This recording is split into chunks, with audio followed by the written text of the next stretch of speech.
అందరికీ నమస్కారం. జై శ్రీకృష్ణ ఛానల్కు స్వాగతం. ఈరోజు మాఘ పౌర్ణమి ఎంతో విశేషమైనటువంటి రోజు. సంవత్సరంలో వచ్చేటటువంటి 12 పూర్ణిమలలోనూ మాఘ పౌర్ణమి అత్యంత విశేషమైనది. ఈ మహామాఘి శివకేశవులిద్దరికీ ప్రీతికరమైనది. అందుకే ఈ మాఘ పౌర్ణమి నాడు తప్పకుండా సముద్ర స్నానం చేసి తీరాలి. శివకేశవులిద్దరిని సమానంగా ఆరాధించి తరించాలి. కాబట్టి ఎంతో పవిత్రమైనటువంటి ఈ రోజున స్వామివారి గురించి మనం చెప్పుకునేటటువంటి ఈ కథలను విని స్వామి అనుగ్రహాన్ని పొందుదాం. సాక్షాత్తు ఆ పరమేశ్వరుడే పార్వతీదేవికి చెప్పినటువంటి కథ ఇది. పూర్వం ద్వాపర యుగంలో అంగదేశాన్ని పాలించేటటువంటి సులక్షణుడు అనేటటువంటి ఒక రాజు ఉండేవాడు. అతనికి 100 మంది భార్యలు ఉండేవారు. అతని రాజ్యం సిరి సంపదలతో అష్టైశ్వర్యాలతో ఉండేది. కానీ అతనికి మాత్రం సంతానం లేదు. అయితే అతను సంతానం కోసం పూజలు యజ్ఞాలు చేస్తాడు. కానీ అతనికి మాత్రం అతను అనుకున్న దానిలో ఫలితం లేకుండా పోతుంది. అలా చివరికి తీర్థయాత్రలు చేయడం మొదలు పెడతాడు. తీర్థయాత్రలు చేస్తూ చేస్తూ ఒకనాడు నైమిషారణ్యానికి వెళతాడు. అక్కడ ఋషులందరూ కనిపిస్తారు. ఆ ఋషులకు నమస్కరించి తనకు సంతానం కలిగేటటువంటి మార్గం గురించి చెప్పమని ఆ ఋషులను ప్రార్థిస్తాడు. అప్పుడు ఆ ఋషులు అతనికి మంత్రించినటువంటి ఒక పండును అతనికి ఇస్తారు. ఆ పండు ఏమిటి అంటే మామిడి పండు.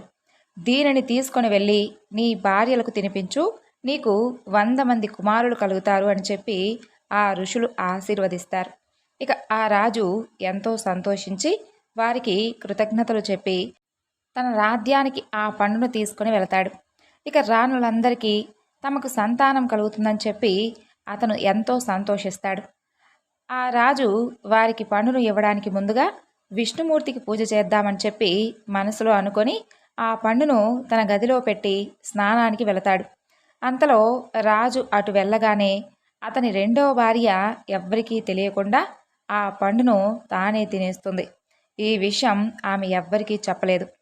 ఆ తరువాత ఆ రాజు స్నానానికి వెళ్ళి వచ్చి చూసుకుంటే అక్కడ పెట్టినటువంటి ఆ మామిడి పండు కనిపించలేదు. తన కోటంతా వెతికినా ఆ మామిడి పండు మాత్రం అతనికి కనిపించదు. ఇక ఆ రాజు తనకు చేతికి అందినటువంటి అదృష్టం పోయిందని బాధపడతాడు. అలా 3 రోజుల తర్వాత ఆ పండును తానే తిన్నానని చెప్పి రాజు రెండవ భార్య ఒప్పుకుంటుంది. రాజు ముందు బాధపడినా 100 మంది కుమారులు కలగకపోయినా కనీసం ఒక్క కుమారుడైనా కలుగుతున్నటువంటి ఆనందంలో ఎంతో సంతోషిస్తాడు. ఇక మిగిలినటువంటి రాణులందరికీ ఆ విషయం గురించి తెలిసి మనందరికీ కలగవలసినటువంటి అదృష్టాన్ని తాను ఒక్కటే అనుభవించబోతుంది అని చెప్పి ఎంతో విపరీతమైనటువంటి కోపాన్ని తెచ్చుకుంటారు. ఇక ఆ పండు తిన్నటువంటి రాణి గర్భం ధరించి ఉంటుంది. ఇక మిగిలినటువంటి రాణులందరూ ఆమెపై చూపించేటటువంటి అసూయతో ఆ రాణికి మతిపోతుంది. ఆమె ఆ విధంగా కొన్ని రోజుల తర్వాత అడవిలోకి వెళ్ళిపోతుంది. అక్కడే ఆమె ప్రసవిస్తుంది. ఆ తరువాత ఒక పులి ఆమెను చంపి తినేస్తుంది. పిల్లవాడిని ఏమీ చేయలేదు, కానీ ఆమెను మాత్రం చంపేస్తుంది. పిల్లవాడిని ఏమీ చేయలేదు, ఎందుకంటే ఆ పిల్లవాడు కారణజన్ముడు కాబోలు. ఆ పిల్లవాడు ఆకలికి ఏడుస్తూ ఉంటే కొన్ని హంసలు వచ్చి రెక్కలు చాపి వాటి నీడను ఇస్తాయి. పిల్లవాడి ఆకలిని తీర్చడానికి నోటిలో తేనెను పళ్ళ రసాలను ఇస్తాయి. అలా 1 సంవత్సరం తర్వాత అడవిలోకి వైశ్య దంపతులు నదీ స్నానం కోసం వస్తారు. ఎవరూ లేకుండా ఉన్నటువంటి ఆ పిల్లవాడిని చూసి అతని తల్లిదండ్రుల కోసం వెతికి చూస్తారు. కానీ వారికి మాత్రం అక్కడ ఎవ్వరూ కనిపించలేదు. ఆ ప్రాంతంలో కేవలం పిల్లవాడు తప్ప చుట్టుపక్కల ఇక వారికి ఏమీ కనిపించలేదు. ఆ పిల్లవాడిని భగవంతుడు ఇచ్చినటువంటి ప్రసాదంగా భావించి ఆ దంపతులు ఆ పిల్లవాడిని ఇంటికి తీసుకొని వెళతారు. ఆ విధంగా కొంతకాలం గడిచిపోతుంది. అయితే ఇక్కడ మరొక సమస్య ఉందన్నమాట. ఏమిటి అంటే ఆ వైశ్యుడికి 2 భార్యలు ఉన్నారు. వారికి కూడా సంతానం లేదు. ఆ పిల్లవాడిని నా పిల్లవాడంటే నా పిల్లవాడని చెప్పి తన 2 భార్యలు కొట్టుకోసాగారు. అలా కొంతకాలం గడిచిపోతుంది. ఆ పిల్లవాడికి 3 సంవత్సరాలు వస్తాయి. వైశ్యుడు పెద్ద భార్య ఆ గొడవలన్నిటికీ కారణం ఈ పిల్లవాడే అని చెప్పి అతన్ని తీసుకుని వెళ్ళి అడవిలో వదిలేసి వస్తుంది. ఆ పిల్లవాడు ఏడుస్తూ తులసి చెట్టు కిందనే కూర్చుంటాడు. అతనికి భయం వేసి ఏడవడం మొదలు పెడతాడు. అతని ఏడుపు విని మరలా పక్షులన్నీ వస్తాయి. ఆ పక్షులను చూసి పిల్లవాడు కొంతసేపటికి ఏడుపు ఆపేస్తాడు. ఆ పిల్లవాడికి పండ్లు అవి తీసుకొని వచ్చి పెట్టసాగాయి ఆ పక్షులు. ఆ విధంగా ఆ పిల్లవాడు తులసి చెట్టు కిందనే కూర్చోవడం, అక్కడే నిద్రపోవడం చేస్తూ ఉండేవాడు. కొంతకాలానికి అతని బుద్ధి వికసించి అతనికి చక్కగా అతనికి తెలియకుండానే కృష్ణ, గోవింద, నారాయణ, మాధవ అంటూ ఉండేవాడు. అదంతా తులసి చెట్టు మహత్యం వలన వస్తుంది ఆ పిల్లవాడికి. అతను వెళ్ళి స్వయంగా పళ్ళు తెచ్చుకోవడం, అలాగే పక్కనే ఉన్నటువంటి సరస్సులో స్నానం చేయడం చేస్తూ ఉండేవాడు. అలా ఆ పిల్లవాడికి ఒకనాడు అశరీరవాణి వినిపించి, ఇప్పుడు మాఘమాసం ప్రారంభమవుతుంది, రోజు సూర్యోదయం ముందే నిద్రలేచి ఈ సరస్సులో స్నానం చెయ్యి అని చెబుతుంది. స్నానం చేసిన తరువాత విష్ణుమూర్తిని ధ్యానం చేయమని కూడా చెబుతుంది.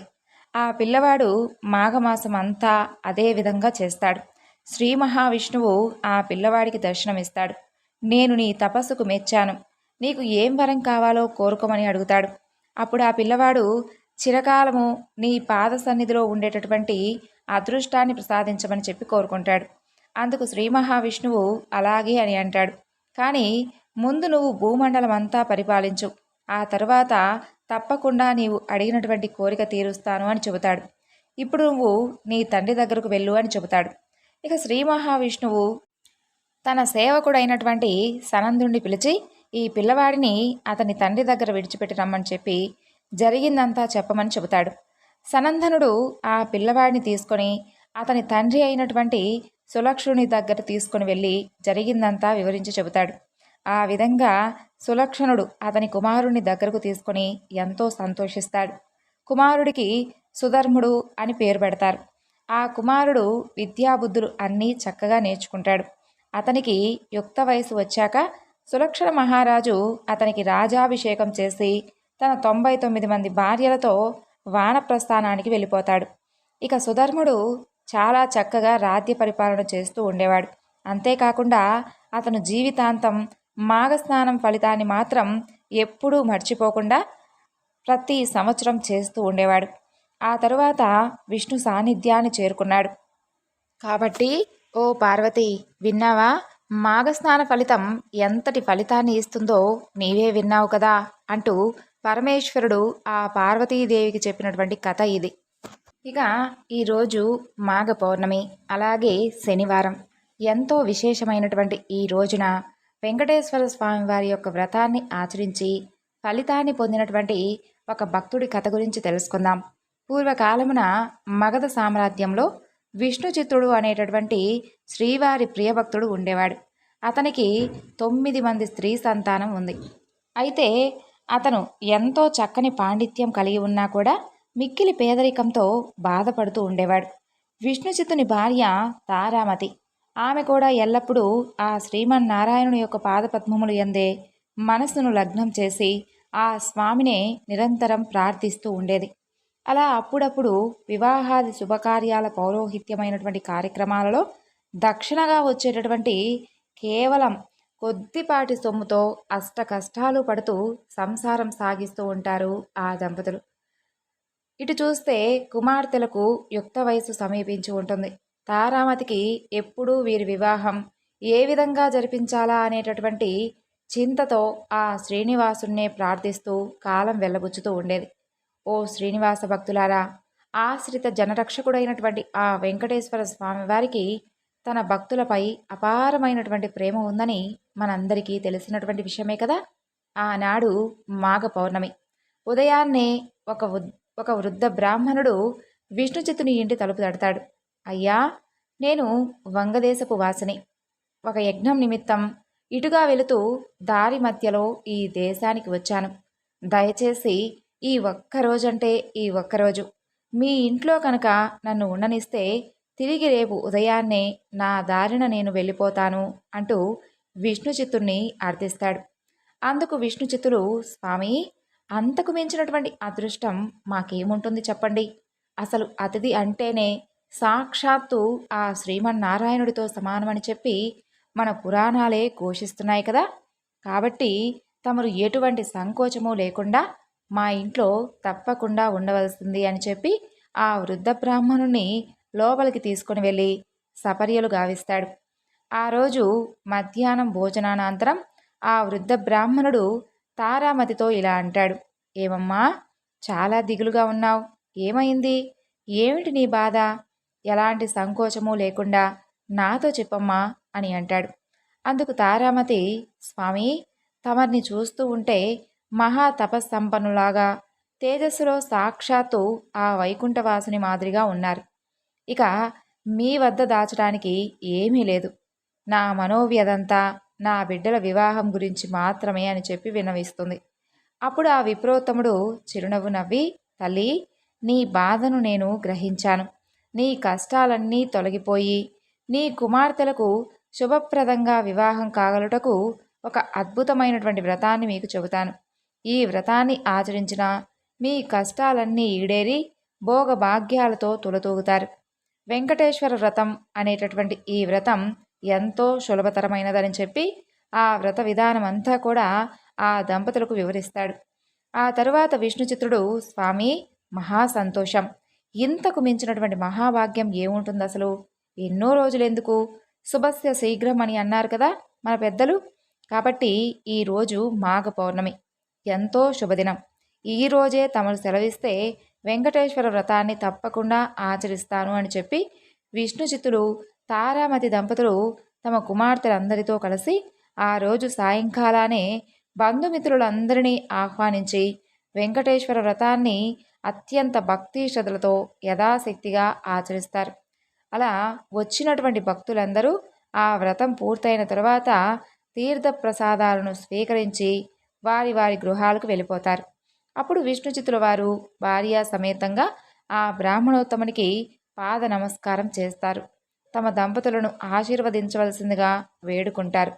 అప్పుడు ఆ బ్రాహ్మణోత్తముడు వ్రతతీర్థ ప్రసాదాలను తాను కూడా స్వీకరించి మనోభీష్ట ఫలసిద్ధిరస్తు, లక్ష్మీ శ్రీనివాస కటాక్ష సిద్ధిరస్తు అని చెప్పి ఆ దంపతులను ఆశీర్వదిస్తాడు. అలా అంతలో చీకటి పడిపోయి నిద్రా సమయం దగ్గరకు పడుతుంది.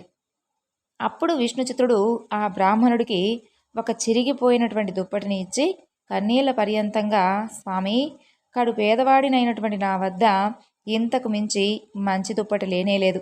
ఈ రాత్రికి ఎలాగోలా నన్ను క్షమించి దీని ఎందే తమరు విశ్రమించవలసింది అని చెప్పి వేడుకుంటాడు. అప్పుడు అందుకు ఆ బ్రాహ్మణుడు అతని మాటలను విని చిరునవ్వు నవ్వి విష్ణుచిత్తునితో, నీవేమీ చింతించనవసరం లేదు అని చెప్పి తను బయట వరండాలో పడుకుంటానని చెప్తాడు. అలా కొద్దిసేపటికే అందరూ నిద్రకు ఉపక్రమిస్తారు. రాత్రి 4వ జామున ఉరుములు మెరుపులతో పెద్ద వర్షం మొదలవుతుంది. ఎటు చూసినా కటిక చీకటి. ఆ గాఢాంధకారంలో కంటికి ఏమీ కానరావట్లేదు.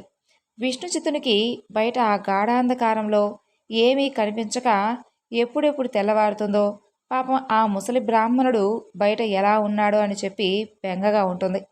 ఆ విధంగా ఆ రాత్రి ఎలాగోలా గడుపుతారు ఆ కుటుంబం అంతా. అంతలో తెల్లవారిపోతుంది. వాన కూడా తేలిక పడుతుంది. బయట బ్రాహ్మణుడు అసలు ఎలా ఉన్నాడో, ఏమయ్యాడో, ఎంత బాధపడుతున్నాడో అని అనుకుంటూ బయటకు వచ్చినటువంటి ఆ దంపతులకు అద్భుతమైనటువంటి దృశ్యం కనిపిస్తుంది. ఆ దృశ్యం ఏమిటి అంటే, అక్కడ విప్రోత్తముడు లేడు. చిరిగినటువంటి దుప్పటి స్థానంలో పట్టు పీతాంబరం కనిపిస్తుంది. ఆ పీతాంబరంపై వెంకటేశ్వర స్వామి వారి విగ్రహం చిరునవ్వుతో కనిపిస్తుంది. అప్పుడు జరిగిందంతా కూడా ఆ దంపతులకు పూర్తిగా అర్థమవుతుంది. వారి ఆనందానికి అవధులే లేవు. వచ్చింది సాక్షాత్తు ఆ శ్రీమన్నారాయణుడే. ఆహా, ఏమి మన భాగ్యం! ఎన్నో జన్మల పుణ్యఫలం కానీ ఆ స్వామివారిని గ్రహించలేకపోయామే.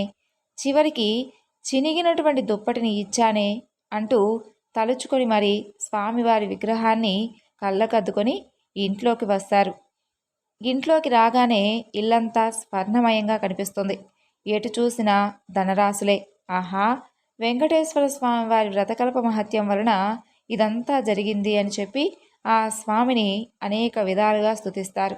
చూసారా, సాక్షాత్తు ఆ స్వామివారే ఆ భక్తుని ఇంటిలో ఒక అతిథి రూపంగా వచ్చి వ్రత విధానం అంతా చెప్పటమే కాకుండా తీర్థ ప్రసాదాలను కూడా తానే స్వయంగా స్వీకరించాడు. స్వామివారు అంతటి కరుణామయుడు.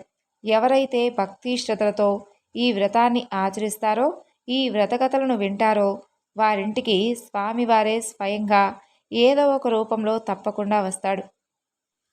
ఇక ఇప్పుడు మాఘమాస స్నానం గురించి, మాఘమాస కథల్లో పరమేశ్వరుడు పార్వతీమాతకు చెప్పినటువంటి మరొక కథ గురించి తెలుసుకుందాం. పూర్వం మృగశృంగుడు అనేటటువంటి ఒక మహర్షి ఉండేవాడు. ఆయన పుట్టినప్పటి నుండే దైవభక్తి కలిగి ఉండేవాడు. అతని విద్యాభ్యాసం పూర్తయిన తరువాత తల్లిదండ్రుల అనుమతితో దేశాటన చేసేందుకు వెళతాడు. అతనికి అతని తల్లి తండ్రి సుశీల అనేటటువంటి ఒక అమ్మాయినిచ్చి వివాహం చేస్తారు.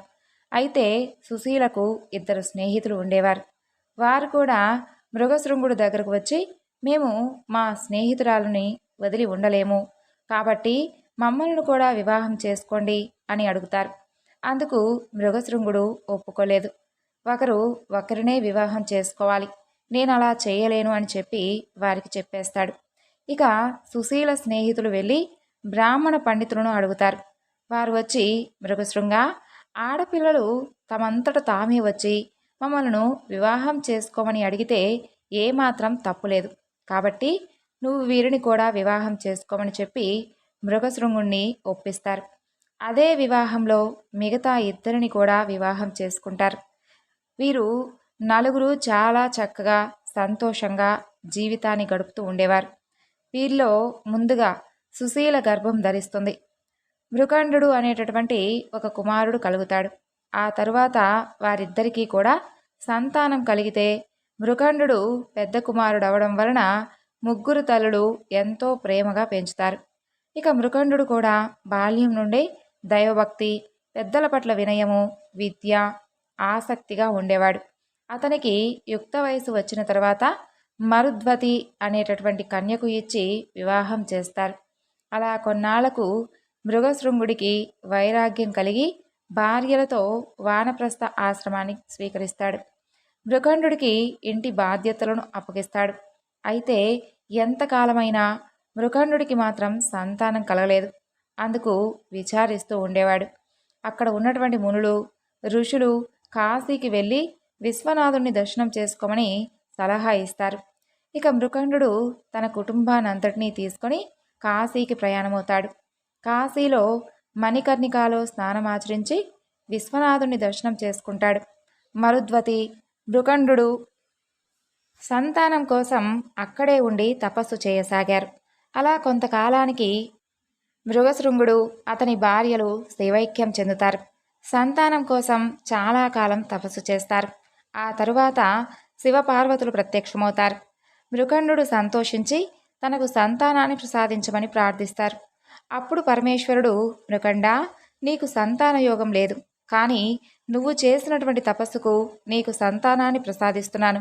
నీకు జీవితాంతం వైదవ్యం ఉన్నటువంటి కుమార్తె కావాలా, బుద్ధిమంతుడు అల్పాయుష్కుడు అయినటువంటి కుమారుడు కావాలా అని అడుగుతారు. అందుకు మృకండు, స్వామి, ఎందుకు నాకు ఇలాంటి పరీక్షను పెట్టారు? ఈ పరీక్ష జీవితాంతం వైదవ్యంతో ఉన్నటువంటి కూతుర్ని కోరుకుంటే ఆమె ఏడుస్తూ ఉండడం చూడాలి.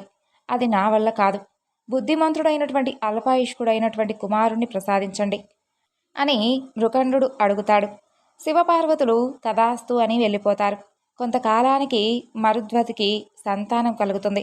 చాలా కాలం తరువాత మృకండుడికి సంతానం కలిగేసరికి చుట్టుపక్కల మునులు, ఋషులు ఆ సంతానాన్ని చూడటానికి వస్తారు. మృకండు తన కుమారుడికి మార్కండేయుడు అని నామకరణం చేస్తారు. అలా ఆ బాలుడికి 6 సంవత్సరాలు వచ్చిన తర్వాత విద్యాభ్యాసం చేయడానికి గురువుల దగ్గరకు పంపిస్తారు. మార్కండేయుడు అతి తక్కువ కాలంలోనే సకల శాస్త్రాలు అభ్యసిస్తాడు. గురువుల దగ్గర వినయ విధేయతలతో మెలిగేవాడు. అతనికి 15 సంవత్సరాలు వచ్చాయి. మార్కండేయుని తల్లిదండ్రులకు అతని వయసు పెరుగుతున్న కొద్దీ వారిలో మరింత బాధ ఎక్కువ అవుతూ ఉండేది. అలా అతనికి 15 సంవత్సరాలు వస్తాయి. అతనికి జన్మదిన వేడుకలను చేస్తూ ఉంటారు. అక్కడ ఉన్నటువంటి ముళ్ళు, ఋషులు అతనిని దీర్ఘాయుష్మాన్భవ అని దీవిస్తారు. చివరిగా వశిష్ఠ మహర్షి దగ్గరకు వచ్చేసరికి ఆయన మార్కండేయుడిని నమస్కరించవద్దని వారిస్తాడు. అలా ఎందుకు అని అక్కడ ఉన్నవారందరూ అడిగితే అప్పుడు వశిష్ఠ మహర్షి ఈ విధంగా చెబుతాడు.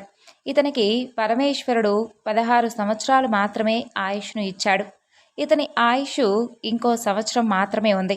నేను ఆ పరమేశ్వరుని వరానికి వ్యతిరేకంగా ఈ పిల్లవాడిని ఎలా దీవిస్తాను అని వారికి వివరిస్తాడు. అందుకు మునులందరూ విచారిస్తారు. ఈ బాలుని తీసుకొని మనం బ్రహ్మదేవుని దగ్గరకు వెళదాం, ఆయనే సమాధానం చెబుతాడు అని అందరూ కలిసి బ్రహ్మదేవుని దగ్గరకు వెళతారు. బ్రహ్మదేవుడు ఆ మార్కండేయుని చూడగానే దీర్ఘాయుష్మాన్ భవ అని దీవిస్తాడు. ఇక వశిష్ఠ మహర్షి బ్రహ్మదేవునికి కూడా శివుని వరాన్ని మార్కండేయుని మరణాన్ని గురించి వివరిస్తాడు. బ్రహ్మదేవుడు తాను చేసినటువంటి పొరపాటుకు విచారించి మార్కండేయునికి నీవు కాశీకి వెళ్ళి అక్కడ పరమేశ్వరుని గురించి తపస్సు చెయ్యి, ఆ తరువాత అంతా ఆ పరమేశ్వరుడే చూసుకుంటాడు అని చెబుతాడు.